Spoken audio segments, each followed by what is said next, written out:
Hi friends, good morning. Welcome to my channel. எல்லாம் என்ன பண்ணுறீங்க? காஃபி டீ எல்லாம் குடிச்சிருப்பீங்க. நானும் குடிச்சிட்டேன். டிஃபன் பண்ண ரெடி பண்ணிகிட்ருப்பீங்க. நானும் டிஃபன் பண்ண தான் ரெடி பண்ணிகிட்ருக்கேன். இன்றைக்கி நம்ம வீட்டில் என்ன டிஃபனுன்னு பார்க்கலாம். வாங்க வீடியோக்குள்ளே போகலாம். இன்றைக்கி நம்ம வீட்டில் என்ன டிஃபனுன்னா சப்பாத்தியும் ஒயிட் குருமாவும். அதுக்கு உருளைக்கிழங்கு வேக வச்சுருக்கேன். பாருங்கள், காலிஃப்ளவரு, கேரட் ஒரு இப்படி நீள நீளமாக அறுத்து போட்டுக்கோங்க. இருங்க, ரெடி பண்ணலாம். இப்போ நம்ம ஒயிட் குருமாவுக்கு மசாலா ரெடி பண்ண போகிறோம். பாருங்கள், தேங்காய் ஒரு அரை மூடி தேங்காய் எடுத்துருக்கேன். முந்திரி பருப்பு ஒரு 4-5 போட்டுக்கோங்க. அப்புறம் கசகசா போட்டுக்கோங்க. இதை நம்ம நைஸாக பேஸ்ட்டாக அரைச்சிட்டு வந்துடலாம். அரைச்சிட்டு வந்துட்டு தாளிச்சிடலாம். இப்போ மில்க் ஷேக்காக பால் ஆற வச்சுருக்கேன், அதுவும் போடணும். இருங்க, இந்த மசாலா அரைச்சிட்டு வந்துடுறேன். இப்போ நம்ம குருமா தாளிச்சிக்கலாம். கேஸ் பற்ற வச்சுட்டு பாருங்கள், ஒரு பிரியாணி எல்லாம் எப்பயும் போல தான் மசாலா, ஏலக்காய், சோம்பு, பட்டை, லவங்கம், ஸ்டார் பூ 1, இஞ்சி பூண்டு பேஸ்ட்டு. இருங்க, இது காயட்டும். குக்கர் சூடாகிடுச்சு. இப்போ எண்ணெய் ஊற்றிக்கலாம்.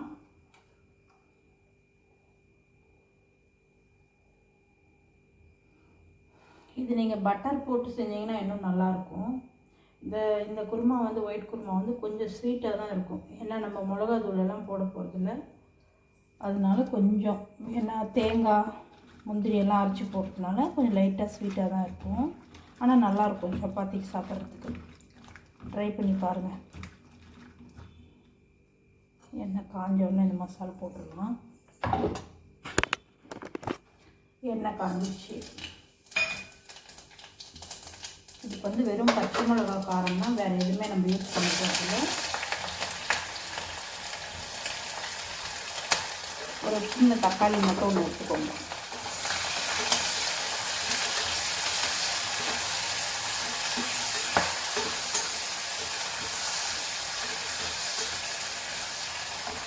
கரம் மசாலா அதெல்லாம் எதுவுமே நீங்கள் போடக்கூடாது. தனியா தூள், கரம் மசாலா, மிளகா தூள் எதுவுமே போடக்கூடாது. வெறும் பச்சை மிளகா காரம் மட்டும்தான்.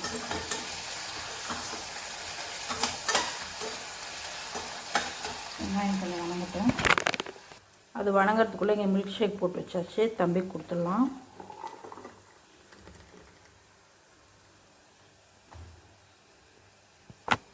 அவ்வளோதான், இது வணங்கிடுச்சு. இஞ்சி பூண்டு பேஸ்ட் போட்டுக்கலாம். வெங்காயம் வணங்கிடுச்சு. இஞ்சி பூண்டு பேஸ்ட்டு பாருங்கள். நான் காலிஃப்ளவரு, கேரட்டெல்லாம் சுடு தண்ணி ஊற்றி கழுவி வச்சுருக்கேன். தக்காளியும் போட்டு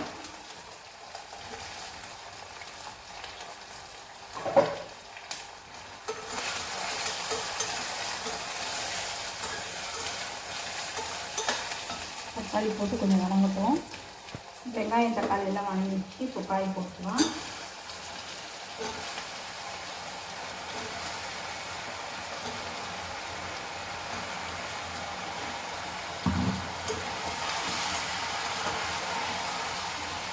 காய் போட்டு கொஞ்சம் உப்பு.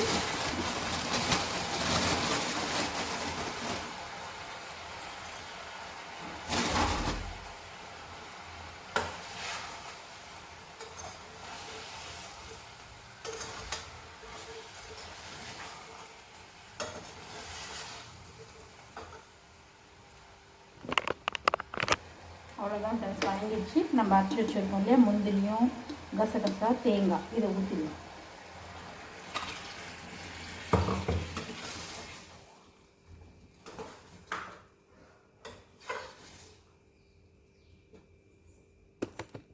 பாருங்கள், போட்ட தாளிச்சிட்டேன். இந்த உருளைக்கிழங்கு நசுக்கி போட்டுருவோம். நம்ம ஏன்னா ஏற்கனவே உருளைக்கிழங்கு வேக வச்சுட்டோம், அதனால் இப்படி போட்டுருவோம்.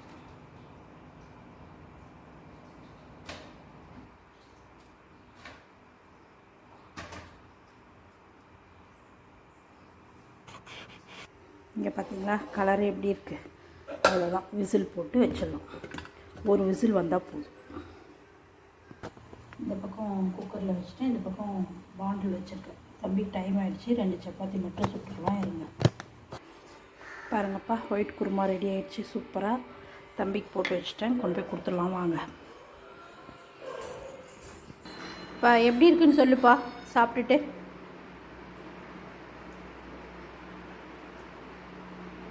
ஒயிட் குருமா நல்லா இருக்கா? சப்பாத்திக்கும் குருமாக்கும் ஓகே. தம்பி சாப்பிட்டுட்டு காலேஜுக்கு கிளம்பிட்டான். இங்கே பாருங்கள் சப்பாத்தி பார்த்தீங்களா எப்படி இருக்குன்னு, எவ்வளோ சாஃப்டாக இருக்குது பாருங்கள். சூப்பரான ஒயிட் குருமா பாருங்கள், சூப்பரான ஒயிட் குருமா. சப்பாத்தி ஊற்றி சாப்பிட்டிங்கன்னா அவ்வளோ சூப்பராக இருக்கும். ட்ரை பண்ணி பாருங்கள். வாங்க எல்லோரும் சாப்பிட்லாம்.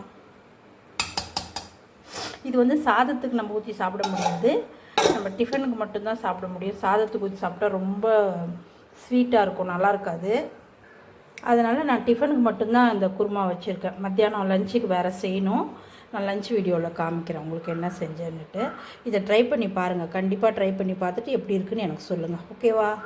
ஓகே ஃப்ரெண்ட்ஸ், பாய். அடுத்த வீடியோவில் சந்திக்கலாமா? என் வீடியோ உங்களுக்கு பிடிச்சிருந்தால் லைக் பண்ணுங்கள், கமெண்ட் பண்ணுங்கள், சப்ஸ்கிரைபர் பண்ணுங்கள். Okay bye.